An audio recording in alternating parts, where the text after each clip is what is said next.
I'm rolling right now, yeah. It looks sharp there. 3, 2, 1. Welcome to Dropping In from Omega Institute, a podcast that explores the many ways to awaken the best in the human spirit. I'm Cali Alpert. Dropping in today, Devi Brown. Devi is a master well-being educator, certified multimodality healer, and chief impact officer at Chopra Global, where she leads diversity and inclusion initiatives. She is also the voice of daily meditation on the Chopra Wellness app and host of the spirituality podcast, Dropping Gems, on the Black Effect Network. Devi offers education in spiritual psychology, meditation, energy, and metaphysical healing with a focus in the BIPOC community. Her first book, Crystal Bliss, was the first mainstream book on crystals written by a woman of color. Devi, thank you so much for dropping in today. It's so good to see you. Thank you. I'm so happy to be here with you. So your work covers so many touch points in the areas of healing and spirituality. And often the word heal is commonly used, sometimes even overused, it feels like these days. So I'm curious how you define healing and when one knows that they need it. Well, I think everyone needs it because to be alive is to be in a constant contrast of perceivedly good and bad, challenge and ease, grief and joy. So I think just by nature of being human, we are always kind of oscillating between extremes and having different experiences that are meant to invoke challenge and awareness and consciousness. So I think by nature of that, all of us, that's what we're here to do. We're here to study ourselves. We're here to learn. We're here to remember. We're here to live our highest truth. And, a term that is used now because I think we're having for the very first time in human history, expansive mainstream conversations about trauma for the first time ever, at least in this iteration of humanity. And I think that's why the word heal keeps coming forward, because we're recognizing this prevalent emotional response and experience that hasn't been really broadly explained. It hasn't been looked at. So heal is becoming a term that encompasses part of overall well-being. There are things that everyone needs to quote unquote heal from, but especially if you're a survivor of trauma, of complex trauma, there are certain things that need to heal in your physical body, in your biology, and emotionally, mentally, spiritually. But I think overall, what we're really talking about in this day and age for everyone, it's an overall look at a holistic view of our humanity. And I think we've had awakened people, throughout the centuries that have been saying and speaking these things and all the wisdom traditions. And this is really one of the first times that on a larger scale, on a more mainstream scale, on a more global scale, a lot of people are pursuing similar things at the same time. What do you think it means for someone to heal? How does one know when they're on the trajectory of healing? I think when you notice you're suffering, when you notice you have pain, when you notice that there are barriers that you have up against yourself and you want to figure out how they got there and why, that is typically the catalyst to know that it could be really powerful and beneficial for you to have, what is being referred to now as a healing journey, or a journey of self-discovery, of expansion, of making peace with things that hurt.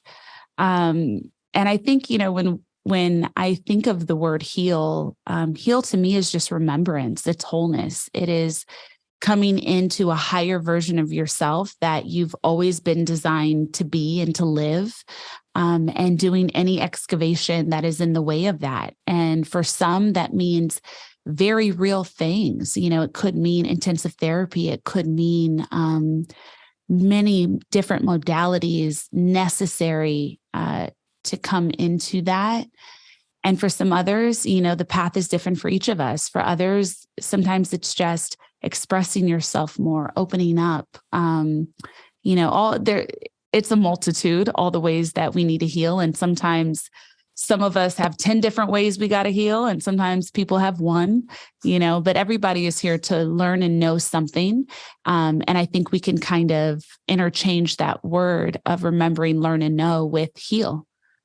You talk a lot in your work about making, about finding comfort and making space for the things that are uncomfortable.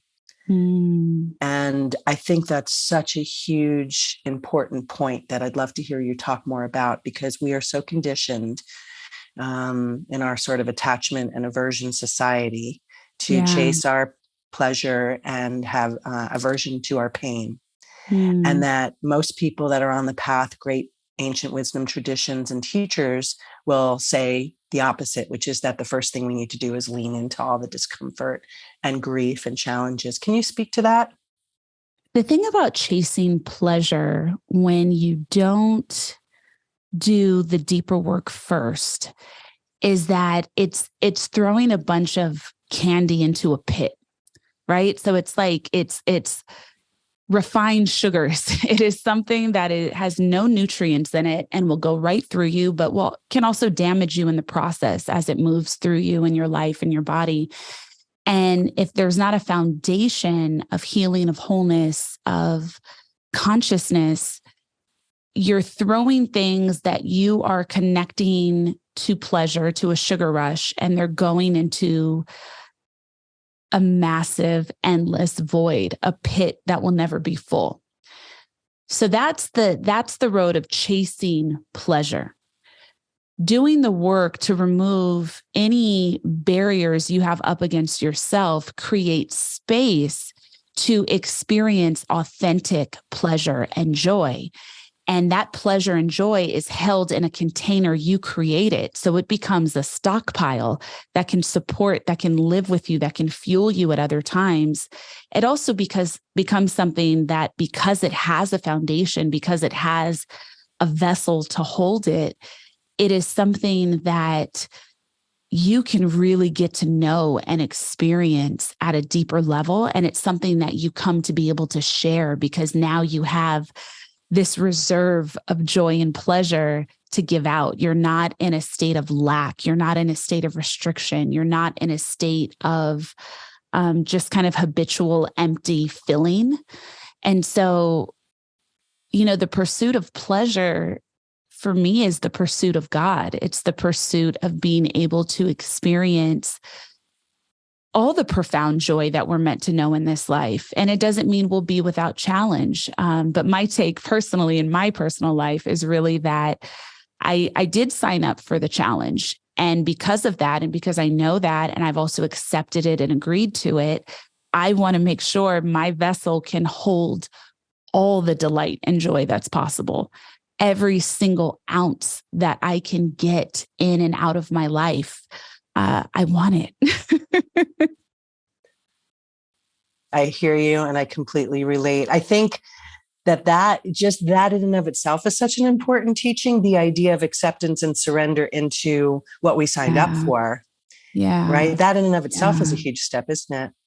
God, one of the biggest, I think that's the piece that, especially for those that might at some point in their journey find themselves in a loop where you're just kind of, you don't know how to get unstuck. You've grown, but there's a ways to go, but there's not a clear path to it. I think that what you just shared is what that kind of feels like sometimes. You just made a reference to having signed up for your story, your life. Do you feel like you chose this specific life? Or are you speaking more to just coming in as a human in this earthly existence? I think both. I think depending on where you're at your journey, you'll see it very differently. There's so many ways to see it, and none of them are right and wrong. I believe in the committed path to become more of myself always. And so for me in my life, I absolutely believe I signed up for this exact karma. I signed up for these exact feelings. The way I got to the feelings could have perhaps come a few different routes. but I signed up to know what I know. And that requires something of me. And I think in general, even if, for those that aren't maybe connected to a greater understanding of karma and reincarnation and the cycles of learning, I think also just to embody on earth, to be a human, and to know that this is a place that has never been in pristine peace. We've never, these good old days everyone talks to has never existed for anyone. You have patches of joy, you have patches of challenge, you have patches of ease, and sometimes you have patches of dis-ease. And I think that we signed up to know it all. And it really behooves us to be in acceptance of that. I don't believe it is in my best interest or the best use of my time here to argue with God. I have to surrender to what is. I have to work with what is present. And I'm committed to that. You just gave me goosebumps. Argue with God. Yeah. Do you remember when you knew you were made of in a certain way that was meant to chart this path, and perhaps what it was in your life that catalyzed it? The first challenge or situation where you knew there was something to heal, something to lean into, something to better understand? It's a really layered question. I think I can speak to some of it. Yeah, I've always had a knowing since I was a child, for sure. I recognized as a young person, I was seeing and experiencing the world in a completely different way than the majority of the adults around me, than the majority of the children around me. And so I had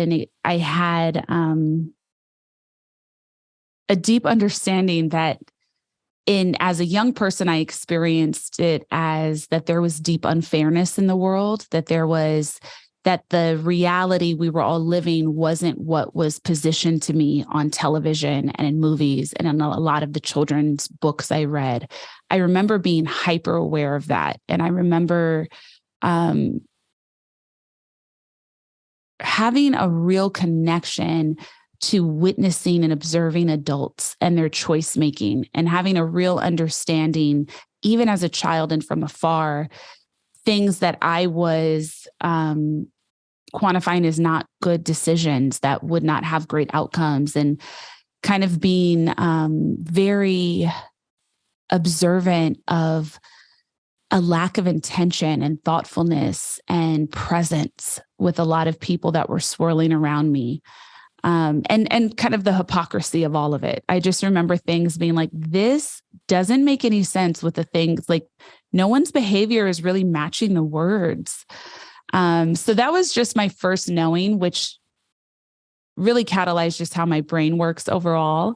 But there are just so many things that led me to this journey. I'm exploring a lot of it in the book that I'm writing now, but I'm a complex trauma survivor, experiencer. I've had a lot of very shocking, sad, bizarre, painful experiences throughout my childhood and adult life that just led me to look at pain in a completely different way, and led me to look at internal suffering in a completely different way. One thing I would like to ask, because you mentioned trauma earlier in our conversation today, and just how pervasive people's recognition is of it, and how the word has become more of a household term. Can you speak to the difference between individual trauma that people experience often in their families of origin, and collective trauma, societal trauma, racial trauma? There's so many larger, more global traumas that are going on. Do you think that the experience is the same or different when all is said and done between individual and collective trauma? I think everything about this experience is the same and different at once of being alive. I think we operate being on Earth is really interesting. We operate in a system of being in multiple containers of learning at the same time. And so I think we have our individual learning trajectory of the very specific experiences that have happened to us over time, the very specific makeup of who we are and how we relate to things and ourselves. And then we're also living in a larger story being told within our family structure. We're living in a larger circle container than that within our more immediate community, our work that we do in the world. And then we're also on this track of experiencing things as a greater collective. And that means, the hundreds of millions of us that exist in the United States. And then that means the 8 billion of us that exist globally. So I think that we're all on so many various tracks and within so many various containers of learning all at the same time.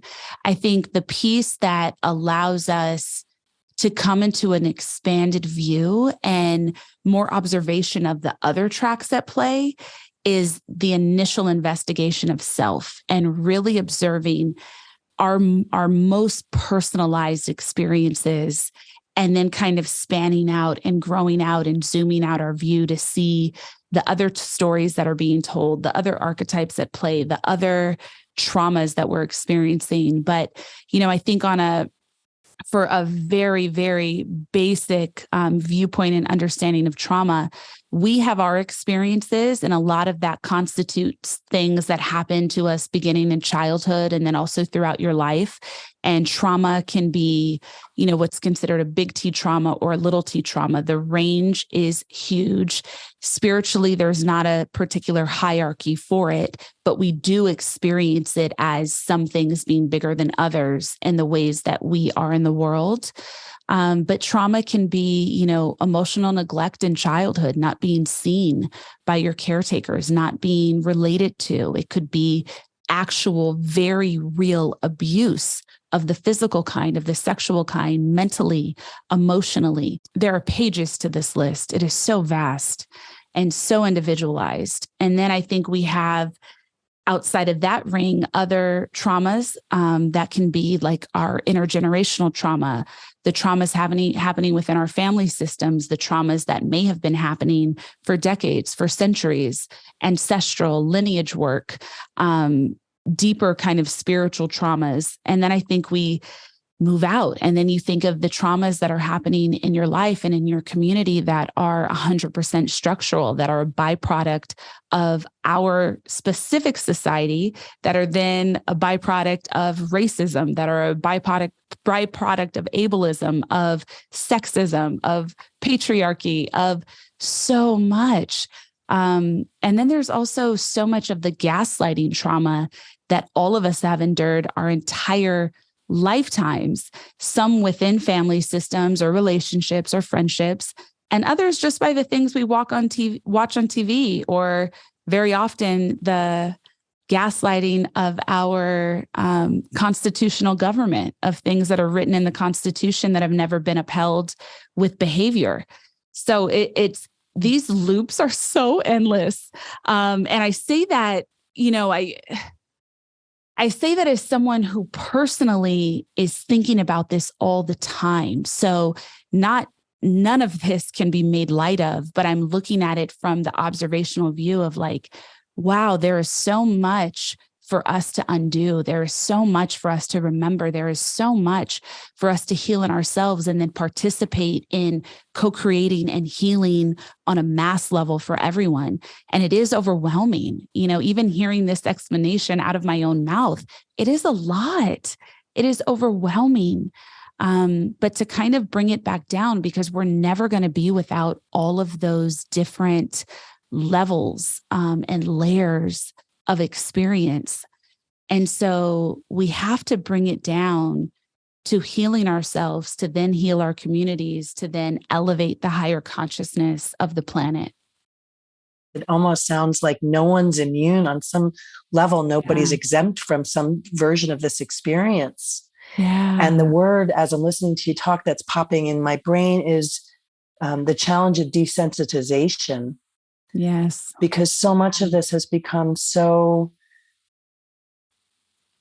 normalized that It's been normalized until now. Yeah. This is the discomfort of now, which is also the most profound, gorgeous gift of this moment in history. But my God, yes, to everything that you're saying. I think, and I think for anyone listening, because there are a really blessed few that are kind of the examples and the pillars that we look to for a different experience.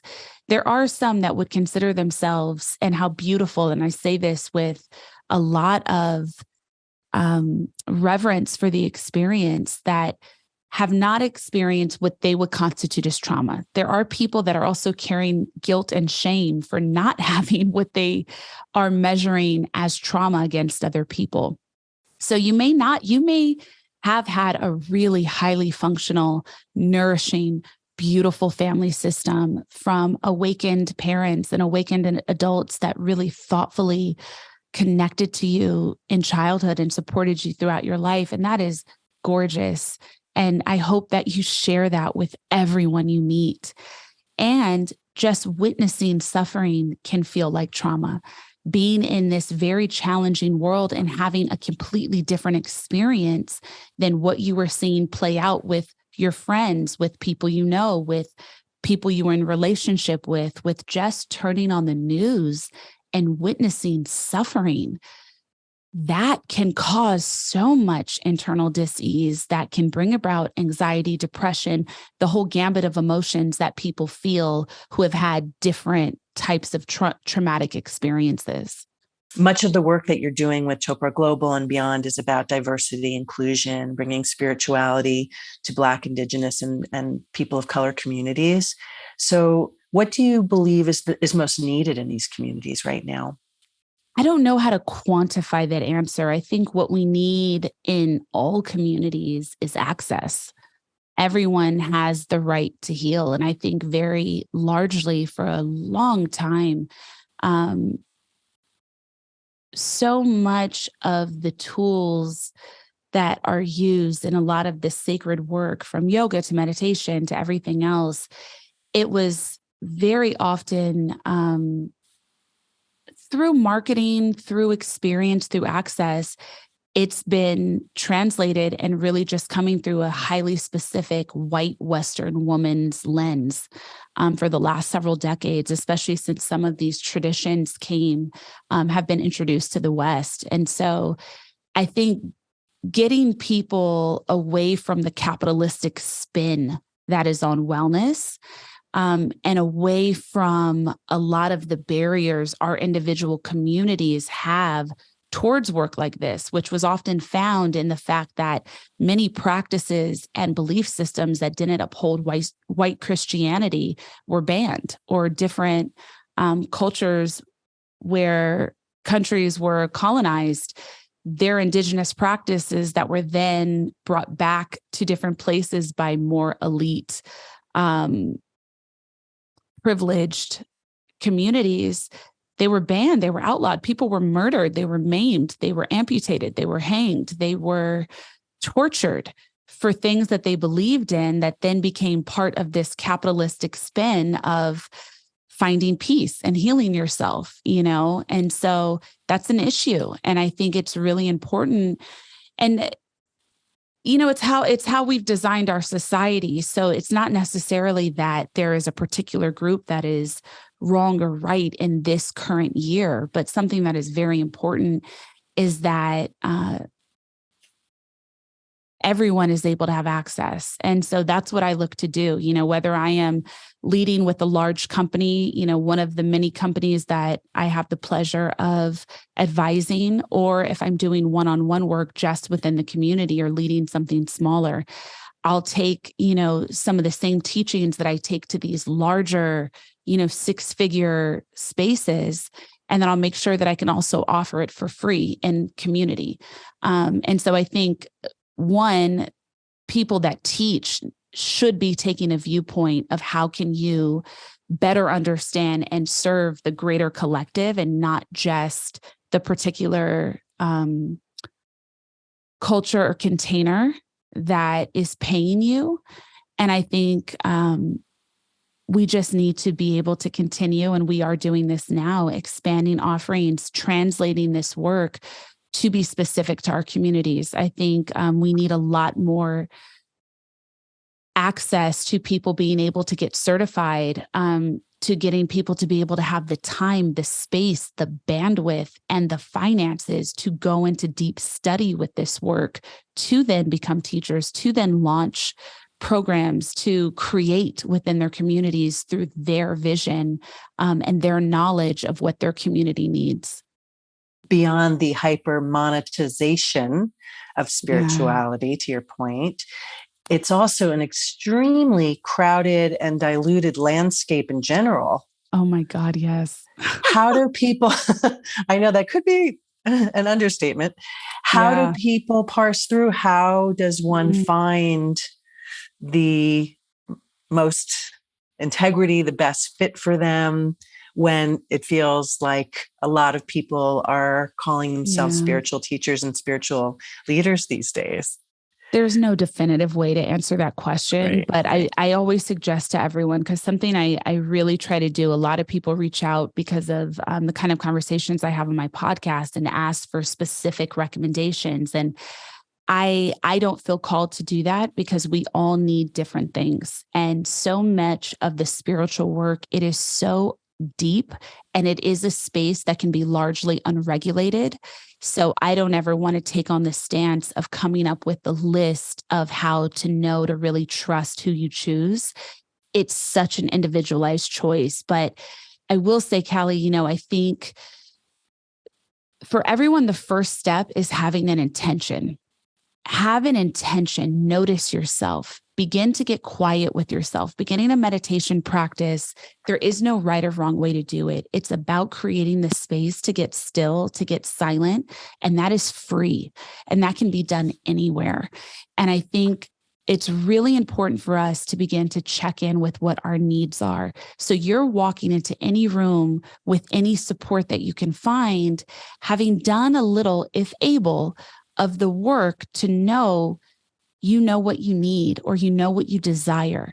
That will direct your ability to collaborate with another person on your journey, because then you can be a lot more specific, and you won't necessarily be misled or manipulated or pushed into things that aren't what you need, that aren't the right fit. So I think taking some time, if you feel called, and I'm sure, especially with the audience that this podcast connects to, I feel that most have a certain baseline of self. And so what could be powerful is, and also if you're sharing this episode with those that don't yet have that, take time before you seek outside counsel to seek your own. Get really quiet, come into a space where you don't have to have all the answers. That a lot of that will come, but where you're just saying, I am open to more. I've identified that these things are pain points for me, and I want to know why. And I want to know what to do with it. I want to know how to transform it, how to release it. And then just starting to notice within oneself, what do you want more of? In your life right now, if life is feeling like a struggle, if it's feeling cloudy, if it's just feeling maybe complicated and confusing, what is the feeling you'd like to know that maybe you haven't experienced yet?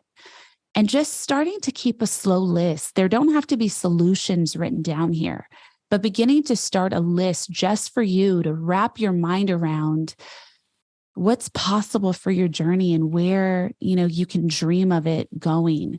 I think having that information will allow anyone to walk into a space feeling a little more equipped to make such a big choice. Like, who am I bringing on my spiritual journey with me? Who can be a teacher in this moment? How can I open to more connection in this moment? Having a baseline of who you are. I also recommend for a lot of people, if you're called to become more, if this is a season where you are either releasing or you have already cleared the space and you're looking to call in more, taking personality tests can be really powerful. I really recommend those to people. One, they can be a lot of fun. Two, it can be the validation to some of the inner knowing about yourself, your personality, the way you work, the way you move in the world that maybe you've always longed to have reflected to you. That can be a Myers-Briggs test. I love Clifton Strengths.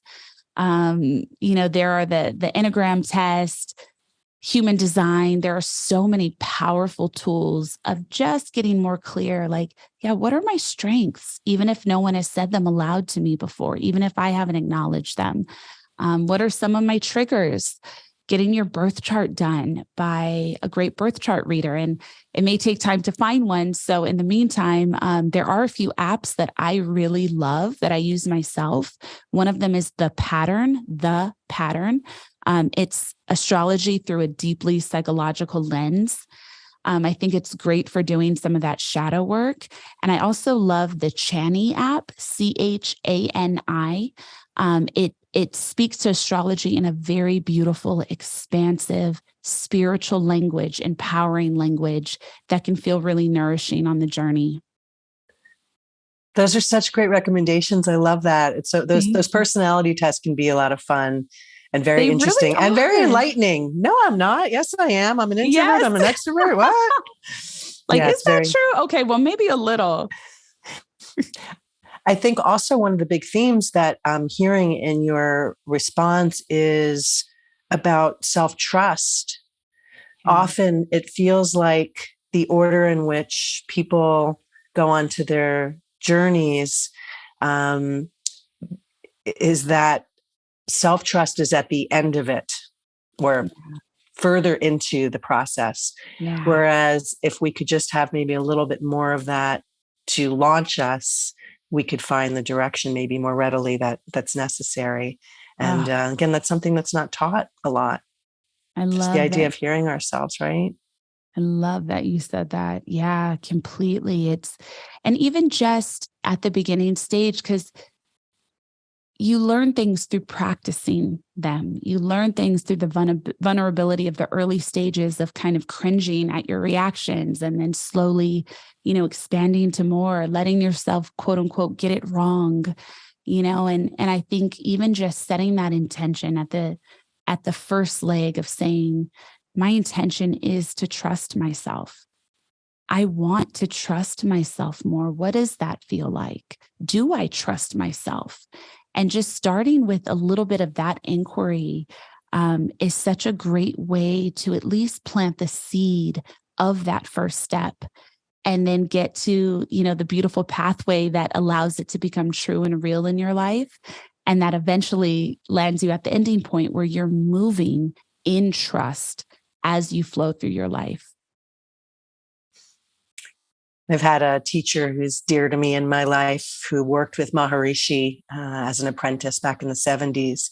And one of the biggest takeaway lessons he learned from Maharishi was trust your experience. Whatever your experience is, that is real.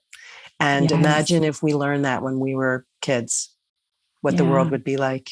You know? And imagine if it was supported in us, right? Like so much of the world, it's like, I think about that in parenting so often with my child. I have a young child and it's like, okay, what are my core values? But then how am I showing up and living that parenting in every moment? How am I slowing down enough so that my child has the time to practice these guiding teachings I want to share and come into them in a way that they relate to it in their own language and rhythm as well? Do you believe that everybody has a higher power available to them if they so choose to find it? Absolutely. It's what we're all here for. That's what I believe. Yeah. I believe we are here because God longed to know itself. And I think we are here to know and to love God and to love ourselves. So yes, absolutely. I think, and I don't have any desire to convince or judge around that. I think we all have the dignity of our process. You can believe in everything. You can believe in nothing. Your path is yours. But I believe in an underlining guidance of dignity, of living with honor, of making choices with intent and awareness, and of limiting harm to ourselves and others. So finally, I have 3 questions that I like to ask every guest here on Dropping In. The first one is, I'd like to grant you one wish for our listeners and our viewers. What would it be? One wish for all of your divine listeners and viewers would be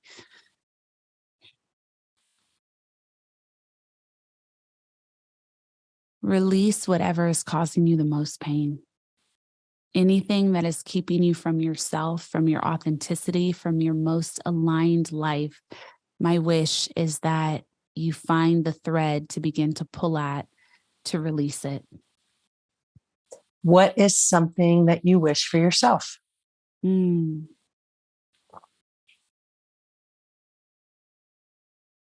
My wish for myself is that I continue to expand in joy, to live a devotional life of service, to keep an open heart, and to become a wise elder of many, many, many decades from now. And finally, what would be the one takeaway, if only one, you would wish for our listeners and viewers to take away from our conversation today? Take away from our conversation, a curiosity hat to put on when you think of yourself. Lean into inquiry. Think about yourself more. Think about what makes you tick. Get still more. Don't ruminate in thoughts that you've always been thinking. Search for new thoughts, new connections, new creativity, new ways to create something else, something more. Wear a hat of experimentation. Be willing to get out there and try on these new ways of being without judging yourself, and just see what happens. And finally, if people would like to find out more about you, your endeavors, where can they find you? Yes, please head to my Instagram at Devi Brown. That will link you directly to my website, which is devibrown.com, and also to a few projects that I really love right now.